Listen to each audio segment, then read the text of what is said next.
네, 맞습니다. 토지라는 건 굉장히 어렵죠. 그래서 땅은 먹거리가 많은 것도 사실입니다. 많은 분들이 요즘 들어서 1216 대책이 나오고 부동산 시장의 80% 정도를 차지할 수 있다고 볼 수 있는 이 아파트 시장, 그 중에서도 또 80%를 차지하고 있는 서울의 아파트 시장이 이제 포화 상태 아니면 아파트로 투자하기 굉장히 어려운 상황들이 진행되어 가고 있기 때문에 많은 분들이 토지로 지금 막 넘어오는 시점이 맞는 것 같습니다. 그런데 아파트 상가만 하셨던 분들이 이제 이것은 아파트로는 도저히 수익을 창출하기가 뭐 적은 금액은 창출할 수 있겠지만 큰 수익을 내긴 쉽지 않다 라고 생각을 하셨는지, 그리고 정책상 또 그렇게 되고 있고요. 그래서 많은 분들이 이제 땅으로 넘어오시고, 넘어오는 타이밍에서도 부동산을 하시는 분들조차도 땅은 너무 어렵다라고 해서 오픈마인드님에게 많이 연락 오고, 그 다음에 많이 상담하시는 것들을 제가 옆에서도 쭉 봐왔는데요. 맞습니다. 땅은 어렵습니다. 아파트를 5가지, 8가지 보면 될 걸 땅은 100가지, 1000가지를 봐야 됩니다. 너무나도 많은 것들을 봐야 되기 때문에 이제 토지 투자는 신중해야 합니다. 그리고 정확한 지점을 사야 됩니다. 예전처럼 대충 뭐 개발된다고 해서 지인의 말을 듣고 샀는데 뭐 2배가 올랐다, 3배가 올랐다 라는 얘기는 정말 이제 구전 동화에서나 들을 수 있는 얘기처럼 이제 옛 이야기가 돼버리지 않을까라고 생각을 합니다. 우리나라도 토지를 국토의 그 이용에 관한 법률에 의해서 효율적으로 사용해야 되기 때문에 이제 난개발이라든지 그냥 내 토지가 말도 안 되게 용도 지역이 상향되거나 이런 일은 쉽게 일어나지 않습니다. 그렇기 때문에 꼭 전문가와 상의하셔야 되고 전문가의 이야기를 들어보셔야 되는데 저는 오픈마인드님을 강력하게 추천합니다.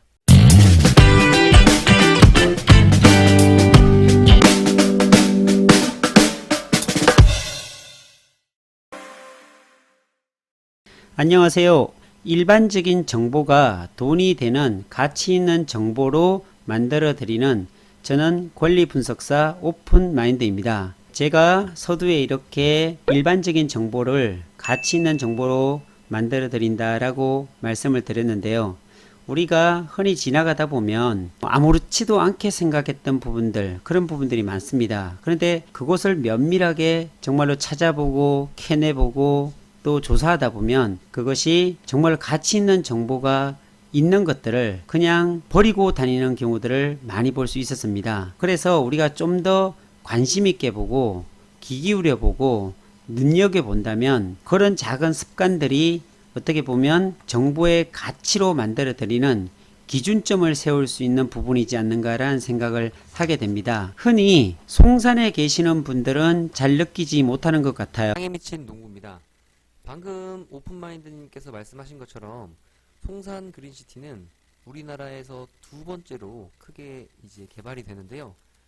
개발이 된다 정도가 아니라 이미 성공리의 동측지구는 분양이 완료됐고요. 남측지구도 이미 땅 밀기를 하고 있습니다.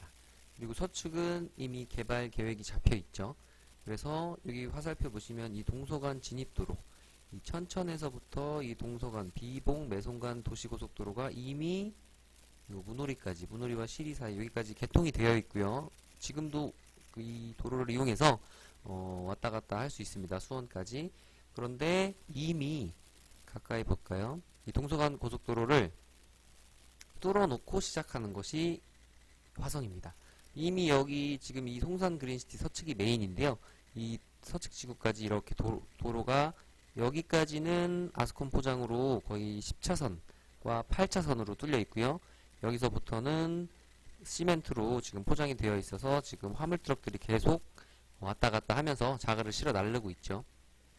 여기서 핵심은 오픈마인드님께서 이곳이 개발이 된다고 하고 지금 개발되고 있는데 마을 주민분들이 잘 모른다고 하시는 부분이 뭐냐면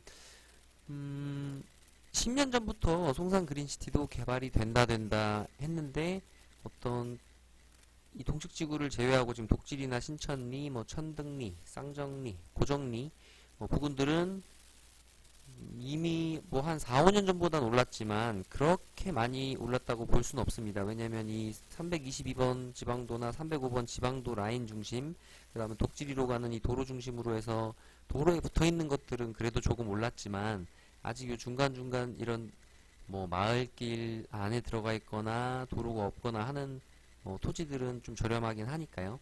그래서 투자적인 측면으로 봤을 때 예전에 한 10년 전에 이슈가 터지자마자 이곳을 선점하겠다 해서 이쪽 지역을 사신 분들은 굉장히 좀 힘드시지 않았을까라는 생각을 해봅니다.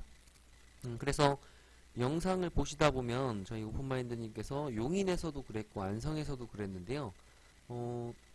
그 이슈가 있다라고 하면 내 땅이 어느 위치에 있던지 간에 다 그 땅값이 엄청 비싸거나 엄청 올라갈 것으로 생각하시는 분들이 주민분들도 있고 이제 이 영상을 보시는 분들은 투자를 하시려는 측면에 있으신 분들도 많으실 텐데요. 그 지역이 오른다고 해서 전부 다 오르는 건 아닙니다. 그 핵심 위치가 있고요. 핵심 지점이 있습니다.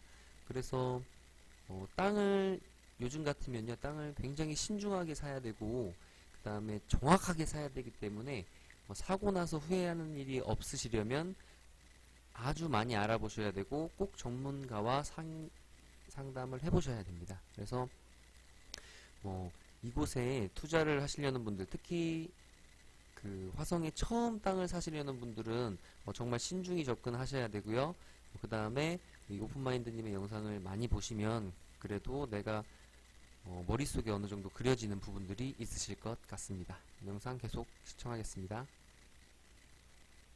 이 송산이 얼마나 큰 도시이고 또 이 도시가 지닌 무한한 잠재력이나 가치가 얼마나 큰가에 대해서 정말 사실상 이곳에 계신 분들은 잘 모르는 것 같아요. 자, 그렇다면 이 송산 그린시티의 크기와 규모가 어느 정도 되는지 제가 잠깐 비교 설명을 좀 해드리겠는데요. 우리나라에서 신도시급으로 가장 크게 개발한 곳이 어딘지 혹시 아시는가요? 우리나라에서 가장 크게 개발한 곳은 사실 세종시입니다. 이 세종시가 우리나라 웬만한 성인들 같으면 다 알고 있습니다. 아, 세종시는 큰 도시고 행정 중심의 도시고 정부 청사가 그쪽으로 내려간 도시이며 많은 인구들이 이동이 있던 그런 도시라는 것을 알 수가 있습니다. 그런데 송산 그린시티 하면은 많은 분들이 잘 몰라요. 화성의 주변에 계신 분들이나 안산에 계신 분들이나 이곳에 특별하게 관심을 가지고 계신 분들만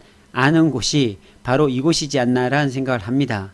그런데 실상 세종시의 규모가 어느 정도 크냐면 2200만 평입니다. 그렇다면 화성에 있는 송산 그린시티 같은 경우는요 1700만 평입니다. 그렇게 크게 차이 나지 않습니다. 그러면 좀 더 기준을 명확하게 하기 위해서 우리나라의 분당은 얼마나 크기가 되냐면 600만 평 정도가 됩니다. 평택에 있는 고덕 신도시가 405만 평입니다. 삼성 반도체가 세계적으로 가장 크다고 하는 평택 캠퍼스가 120만 평이고요. 용인 SK 하이닉스가 이제 개발할 곳이지만 135만 평입니다. 이처럼 이렇게 크기를 좀 비교를 해보면 송산 그린시티가 얼마나 큰지를 알 수가 있습니다. 그러니까 일기 신도시, 우리가 얘기하는 일산, 분당, 평촌, 삼본, 중동, 이곳이 일기 신도시인데요. 이곳을 다 합쳐도 1500여만 평입니다. 그런데 그 일기 신도시보다 더 큰 곳이 바로 송산 그린시티입니다. 그래서 제가 침이 마르도록 소개하고 관심을 가져보라. 향후에 이곳이 정말 우리나라의 중심이 될 수도 있겠구나라는 생각들을 많이 하게 됩니다. 그리고 이곳이 계획되어 있는 현장들을 바라보면 정말로 대단한 곳이다라고 얘기할 수밖에 없는 게 도시가 건설이 되고요. 산업단지가 어마어마하게 크게 개발이 되고요. 우리나라의 테마파크, 스타필드 이런 것들이 다 총집결하는 곳이 이곳입니다. 이제 그 규모를 조금 아실 수 있나요? 그런데 이 송산 그린시티를 위치를 보면요. 이곳이 어디냐면 화성입니다. 근데 아이러니하게도 CNN에서 소개를 했습니다. 세계에서 2025년까지 17대 부자가 될 도시가 어디냐라고 꼽았는데 그 도시가 바로 화성입니다. 놀랍죠? 화성시는요, 제가 평택에 이사 온 지 한 22, 3년 되는데요. 그때까지만 해도 한 20만 조금 넘었어요. 30만이 채 안 됐었거든요. 그런데 이곳이 지금 현재 우리나라 인구 증가율 1위가 됐습니다. 현재 82만 명이 됐고요. 평택도 52만 명인데요. 화성 같은 경우에는 2035년까지 135만 명으로 예상하고 있습니다. 그 정도로 화성시가 그리고 송산 그린시티가 발전한다는 것을 볼 수가 있는데요. 그리고 이 화성시에는요, 삼성, 현대, 기아자동차, 그리고 제약단지, 산업단지, 각종 중소기업이 제일 많은 곳으로 유명합니다. 그래서 경기도에서는요, 회사 수가 가장 많고요. 종업원 수가 가장 많고요. 그리고 화성시 같으면은 2017년, 2018년 지역 경쟁력 평가에서 2년 연속 1위가 한 곳이 바로 이곳입니다. 그런데 그 중심에 이제 화성에서 송산 그린시티를 개발하고 있습니다. 이것이 먼 미래가 아니고요. 현재 진행형이라는 곳에 우리가 주안점을 둘 수가 있고 눈여겨봐야 된다는 겁니다. 특히나 저는 송산 그린시티를 정말로 유심하게 바라보는 이유가 또 있어요. 왜 그러냐면 이 송산 그린시티, 화성 이쪽은요, 고속도로가 발달되어 있고 철도가 발달되어 있습니다. 향후 생길 것까지 보면요, 고속도로가 8개고요. 철도가 7개고요. 그리고 바닷길이 다 열려 있고요. 하늘길이 열려 있는 곳이 바로 화성입니다. 하늘길은요, 여기에서 30분만 가면은 인천공항으로 갈 수 있고요. 바닷길은요, 전곡항, 궁평항 이런 곳이 다 해안가를 끼고 있는 곳이 바로 이곳입니다. 그래서 이곳이 성장할 수밖에 없고, 더구나 국제 테마파크가 바로 이 동쪽에 위치하고 있는데요. 국제 테마파크 같은 경우에는요, 신세계에서 지금까지 가장 많은 투자를 하는 곳이 바로 이 국제 테마파크라고 합니다. 4조 5천억 정도를 투자를 해갔고요. 내년입니다. 2021년부터 개발이 착수가 돼서 2026년에 1차 개장을 하고요. 2031년에 그랜드 오픈을 한다고 합니다. 이곳에는요, 그 규모가 실로 어마어마하고 말로 할 수 없을 정도로 큰데요. 이곳에는 놀이문화 시설이죠. 에버랜드와 같은 놀이기구 시설들, 그리고 워터파크, 리조트, 이 아래쪽은 골프장이 들어옵니다. 호텔, 골프장, 스타필드, 워터파크, 주라지월드 같은 다양한 국제 테마파크 형태로 개발된다는 사실이죠. 그 규모가 이루 말할 수 없는데 연간 1900만 명 정도가 다녀갈 걸로 예상을 하고 있습니다. 거기에 이번에 2020년 3월 30일에 변경 고시된 지도를 보고 있는데요. 처음에는 요 동측지구만 개발이 된다고 했었습니다. 그리고 국제 테마파크는 그냥 테마파크 시설만 들어오기로 했는데, 국제 테마파크 내에 보면 주거 시설이 들어옵니다. 아파트가 들어오고 단독주택과 상가가 들어오는 형태로 지금 변경이 됐다는 사실이고요. 2020년 3월 30일 날 고시가 됐기 때문에 여기 보면은 국제 테마파크 역도 보이고 있죠, 위치가. 그렇기 때문에 이것은 바로 진행된다는 사실이죠. 이제 발표만 앞두고 있는데요. MOU에 대한 발표가 비전 선포식으로 이미 발표가 됐고요. 이제 본 발표만 남아 있습니다. 그런데 이게 어떻게 보면 화성시에서 이미 준비하고 있다는 사실이고요. 이 국제 테마파크역 같은 경우에는 신안산선과 연결되어 있습니다. 그러니까 여의도에서부터 출발해서 내려오는 그 신안산선이 국제 테마파크역 송산역으로 이어지면서 그 아래 화성시청역, 향남역, 그리고 그 서해안 복선 전체를 따라서 홍성까지 이어지는 라인이 바로 이 라인이란 거죠. 자, 거기에 보면은 송산 그린시티를 주목해서 봐야 될 부분들이 서측에 보면은요, 이제 주거시설입니다. 말 그대로 배드타운이죠. 그런데 이곳에 어떤 산업단지가 형성이 되지 않으면 배드타운으로밖에 남을 수가 없다는 사실입니다. 그런데 이곳에 국제 테마파크가 만들어지는 바로 연결되는 아래선에 4차 산업혁명 지원지구 산업단지가 184만 평이 개발이 됩니다. 이런 곳이 바로 송산 그린시티입니다. 그러니까 화성의 송산 그린시티에 이런 신도시, 주거용 단지만 있다면 배드타운입니다. 그런데 바로 그 남측 지구에 현재 공사를 다 하고 있고요. 남측 지구에 보면 4차 산업혁명 지원지구 산업단지에 5G와 관련된 수많은 업체들이 이제 들어온다는 사실이죠. 이 면적만 해도 184만 평이고요. 이 면적 속에 보면 여기에 송산역이 준비되고 있습니다. 그리고 이 바로 위쪽에 국제 테마파크 역이겠죠. 그러니까 송산역과 더불어 차량기지가 있고 국자 테마파크로 연결되는데 그 아래 바로 화성 시청역으로 내려가는 서해안 복선전철이 지금 만들어지고 있고요. 원래는 2020년 12월에 원래 개통하기로 돼 있던 거였어요. 근데 조금 공사가 늦어져서 2022년에 완공되는 걸로 추진 중에 있고 개발하고 있는 부분이란 거죠. 그리고 이 도로 같은 경우에는 동서간 진입도로라고 하는데요. 이 도로 같으면 비봉까지는 이미 다 개통이 됐고요. 여기에서 이 부분까지는 8차선으로 지금 만들어졌는데요. 이미 이 고정 IC가 생기는 이곳까지는 8차선이 이미 다 만들어져 있습니다. 개통만 하지 않았을 뿐이고요. 그리고 이쪽 왼쪽으로 넘어가는 이 수척지구 같은 경우에는 2022년부터 이게 분양이 될 거다라는 예상들을 조심스럽게 하고 있습니다.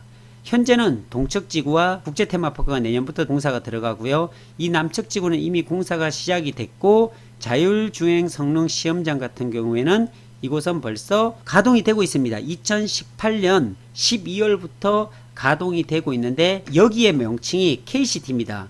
이 KCT를 본격적으로 활용하고 데이터 수집을 하기 위해서 보도자료가 나왔는데요. 거기에 대해서 잠깐 설명을 좀 드려보도록 하겠습니다.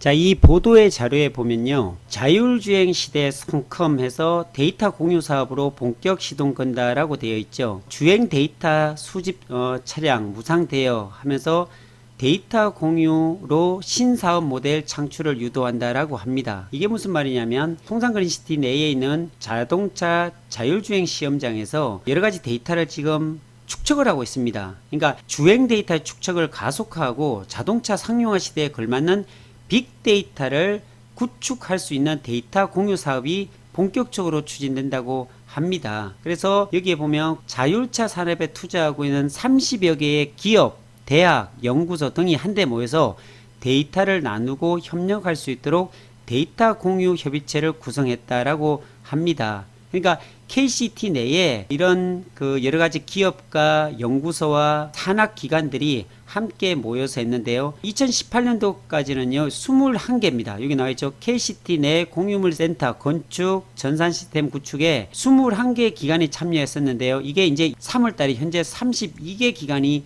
참여하고 있습니다. 그래서 그 사업 내용을 보면요.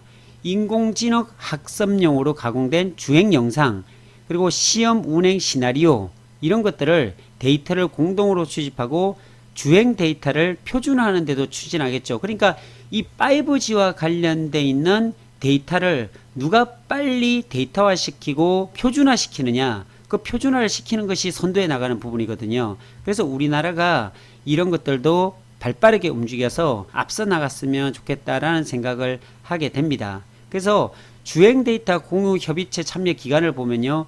국토교통부, 우리가 알만한 서울대학교, 연세대학교, 카이스트, 만도, SK텔레콤, LG전자, KT, 현대모비스, 현대자동차, 한국3M도 있네요. 이렇게 총망라할 수 있는 대기업부터 시작해서 연구 산학 기관까지 정말로 다양한 업체들이 이 5G와 관련된 데이터 공유 협의체에 참여하고 있다는 사실입니다. 그만큼 앞으로 5G를 통해서 선도해 나가고 5G를 통해서 만들어낼 여러가지 산업들이 무궁무진하다라고 볼 수가 있습니다. 이런 데이터를 기반으로 펼쳐질 다양한 신산업들이, 첨단 산업들이 정말 생겨날 것을 생각하면 정말로 우리가 빨리 표준화시키고 앞서가야 되지 않겠는가라는 생각을 합니다. 지금 현재 보이는 곳이 KCT입니다. 바로 이곳에 위치한 곳입니다.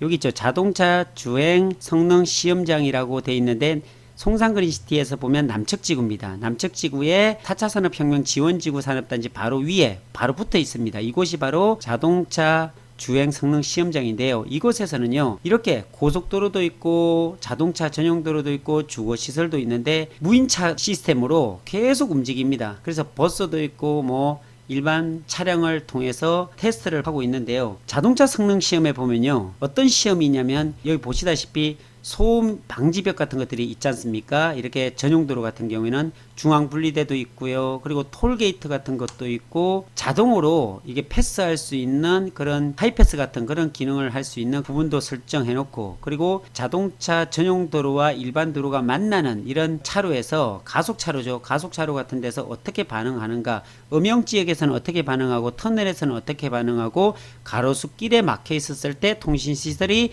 어떻게 작동하고, 다양한 상황들을 사람이 아닌 차 스스로 판단을 하고 주행할 수 있는 그런 시스템을 연구하고 그리고 시험 테스트하는 곳이 바로 이곳이란 거죠. 그래서 우리가 자율주행 자동차 등급에도요, 등급이 5가지 레벨이 있어요. 첫 번째 0레벨은 지금 우리가 타고 있는 자동차들이 0레벨입니다. 그리고 레벨 1이라고 있거든요. 근데 이 레벨 1이라는 등급은요, 예를 들어서 차선 이탈을 방지하고요, 그리고 긴급 제동을 할 수 있죠. 그리고 크루즈 컨트롤 같은 차들이 있죠. 내가 100km로 설정해 놓으면 100km로 갈 수 있는 그런 차들, 그게 바로 지금 나와 있죠. 그런 게 레벨 1이고요. 레벨 2 단계는요, 자율주행을 하되 2가지 기능을 동시에 작동하는 등급이 2등급입니다. 예를 들어서 차선 이탈을 인지를 하고 차량이 핸들을 조정하거나, 그리고 장애물을 인식을 하고 또 정지하거나 가속이나 감속을 조절하는 것, 이게 바로 레벨 2입니다. 제가 타고 있는 차가요, 이 레벨 2에 들어가는 것 같아요. 쟤도 오토크루즈와는 좀 별도로 어떤 자율주행 비슷하게 그 버튼을 하나 누르면 차가 차선을 타고 그대로 갑니다. 그런데 자동으로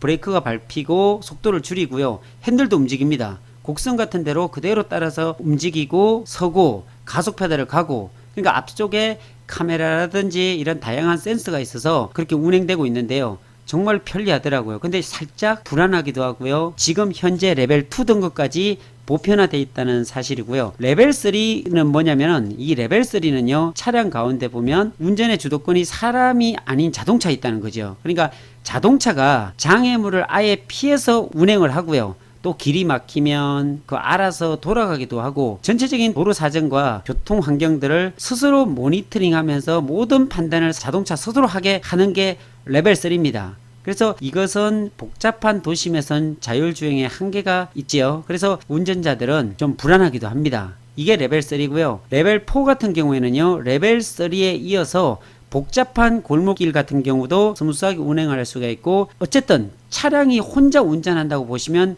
맞는 게 레벨 4입니다. 그런데 갑자기 돌발 상황이나 이럴 때 사람들이 관여를 해야 됩니다. 그러니까 자동차가 레벨 4는 혼자서도 운전을 잘하는데, 만약에 사태를 대비해서 운전자가 관심은 갖고 있어야 된다. 이게 레벨 4고요. 마지막 레벨 5 같은 경우는요, 아예 탑승자가 운전을 하면 안 됩니다. 그냥 자동차가 그냥 운전을 합니다. 그러니까 운전 따위는 사실 사람이 필요가 없고요, 그냥 우리는 차에 타기만 하면 되는 그 정도 수준이 바로 레벨 5라고 보시면 됩니다. 이런 레벨 5와 같은 정도의 시험을 KCT에서 진행한다는 사실이죠. 계속적으로 시간이 지나다 보면 레벨 5까지 올 것 같아요. 지금 기술 수준이 굉장히 많이 발달이 돼서 이런 레벨 4, 레벨 5까지 성능 시험을 하고 있는데요, 그 중심에 바로 우리나라 KCT가 주도를 했으면 좋겠다는 생각을 해봅니다. 우리나라가 주도를 해야지만 표준이 되고, 5G가 전 세계 표준이 된 것처럼 자율주행과 관련된 표준화가 바로 우리나라 KCT에서, 송산 그린시티에서 만들어지길 또한 기대해 봅니다. 자, 다시 송산 그린시티 1700만 평을 보고 있는데요, 여러분들께서 이 방송을 보시는 분들께서 정말로 집중해야 되는 부분이 이것이 장난이 아니란 겁니다. 사실 좀 쉽게 설명드려서 돈벌이가 되는 부분에서 바라본다면 이렇게 크게 개발하는 곳이 우리나라에 없고요, 이렇게 다양성 있게 개발하는 것이 없고요, 이렇게 첨단을 달리면서 개발하는 곳이 없습니다. 서쪽 찍어보면 이렇게 화려한 이 시아오를 중심으로 해서 곳곳이 다 어떤 이탈리아의 베네치아 같이 바닷물이 들어오는 곳입니다. 도심에 이렇게 바닷물이 들어오게끔 수변 도로가를 다 만들어 놓는 그 정도로 발달되어 있는 그런 도시로 만들어지는 부분들이고요. 그리고 이 공룡알 화석지 이쪽을 보면은 전부 다 갈대밭이거든요. 이 갈대밭을 활용해서 어떻게 국제 테마파크와 연계를 해서 만들어질지 정말로 기대가 되는 부분이고요. 국제 테마파크 같은 경우는 127만 평이죠. 정확하게 동측지구는 이미 다 개발이 돼서 아파트와 상가와 단독주택들이 이미 다 들어가서 이미 택지 분양을 지금 하고 있거든요. 아직까지 택지 같은 경우는 판매가 아직까지 다 안 된 부분도 있고 아니면 팔고서 다시 거래가 되고 이런 현 상황을 보고 있습니다. 이런 곳에 투자적인 측면에서 바라본다면 철도도 돼 있고 고속도로도 되어 있고 산업단지도 개발이 되고 복합 국제 테마파크도 개발이 되고 이런 곳이 정말로 찾을래야 찾을 수 있을까? 그리고 이게 먼 미래가 아니라 지금 현재 이루어지고 있다는데 우리가 정말로 관심을 가져봐야 되지 않는가라는 생각을 합니다. 그리고 이곳에 제가 와서 확인을 해보니까요, 이곳에는 도로가 잘 돼 있습니다 지금. 그리고 앞으로도 잘 돼 갈 걸로 많이 만들어지고 있습니다. 왜냐면 요 수적지구에는 요게 동서진입도로거든요. 동서진입 고속도로예요. 이것도 8차선으로 지금 만들어지고 있고요. 요 라인들 있죠. 차량기지라고 되어 있는 이 송산역 그리고 국제 테마파크역을 비롯한 요게 신안산선과 연결되고 서해안 복선 전철과 밑으로 연결이 된다는 사실이고요. 지금 현재 제2 서해안 고속도로죠. 평택 시흥간 고속도로라고 하는 이곳에는 송산 마도IC가 이미 개통이 돼서 여기서 움직이고 있습니다. 그래서 마산리로도 가고 비봉면으로도 가는 이 라인이 4차선인데 이 라인에 보면 정말로 저녁 때 차량들이 많이 다닙니다. 그리고 이곳에 보이진 않지만 곳곳에 숨어있는 수많은 기업들이 너무너무 많다는 거죠. 그래서 우리나라 경기도에서 기업이 제일 많은 도시가 바로 이 화성이라고 얘기했고요. 인구가 가장 젊은 도시가 화성이라는데 그 중심에 바로 동탄과 송산 그린시티가 되지 않을까 라는 생각을 해 봅니다. 자, 오늘 제가 장시간 송산 그린시티에 대해서 좀 자랑을 했는데요. 참고적으로 저는 송산 시민이 아닙니다. 화성 시민이 아니고요. 저는 평택에 살고 있습니다. 그럼에도 불구하고 제가 화성을 이렇게 극찬하고 예찬하는 이유는 화성이 정말 좋은 도시 같아요. 그리고 주변을 보더라도 정말로 개발이 많이 이루어지고 있고요. 산업단지와 기업들이 많은 도시라는 것을 제가 이곳을 다니면서 알 수가 있더라고요. 그래서 향후에 보면 국제 테마파크가 개장이 되고 이 남측지구가 개장이 되고 또 이 수적지구까지 다 개발이 된 뒤의 모습을 상상해 보면 아, 내가 예전에 이곳에 대해서 이렇게 설명했지. 그리고 정말 먼 훗날에 아, 내가 이곳에 예전에 땅을 사놨는데 그 땅이 이렇게 효자 노릇을 하고 있구나라는 이런 생각을 꿈꾸어 봅니다. 그렇게 되면 모든 사람들이 행복하고 이 송산 그린시티를 통해서 부자가 됐다 이런 얘기들이 많아지길 소망하고 기대해 보면서 오늘은 여기에서 마치도록 하겠습니다. 감사합니다.